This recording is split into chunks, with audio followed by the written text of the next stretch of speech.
അസ്സലാമു വറഹ്മത്തുള്ളാഹി. ബിസ്മില്ലാഹിർ റഹ്മാനിർ റഹീം. ബഹുമാനപ്പെട്ട ഉസ്താദുമാർ, വിധികർത്താക്കൾ, എൻ്റെ മറ്റു പ്രിയ സുഹൃത്തുക്കളെ, നബിദിനാഘോഷ വേളയിലാണല്ലോ നാം എല്ലാവരും ഇവിടെ ഒരുമിച്ച് കൂടിയിട്ടുള്ളത്. ഈ അവസരത്തിൽ ഇതിനെക്കുറിച്ച് അല്പം സംസാരിക്കാൻ ഞാൻ ആഗ്രഹിക്കുന്നു. നാഥൻ തൗഫീഖ് നൽകട്ടെ.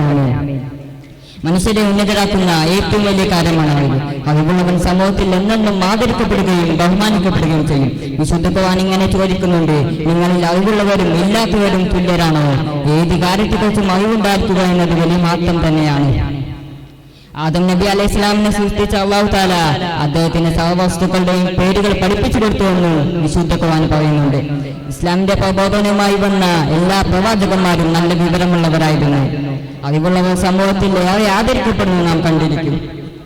ഒരു പണ്ഡിതനും ഒരു സാധാരണക്കാരനും യാത്ര ചെയ്യുന്നുവെന്ന് സങ്കല്പിക്കുക. വഴിയിൽ പണ്ഡിതന്റെ കൈ പിടിക്കാനും വിശേഷങ്ങൾ തിരക്കാനും ജനങ്ങൾ തിരക്കുന്നത് നമുക്ക് കാണാം.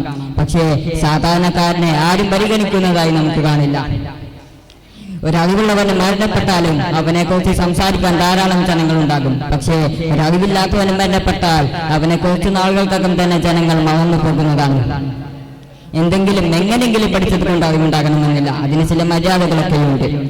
കാര്യഗൗരവത്തോടെ പഠിക്കുക, അതുമായി ബന്ധപ്പെട്ട കാര്യങ്ങളെ ബഹുമാനിക്കുക എന്നിവയെല്ലാം മുഖ്യമാണ്.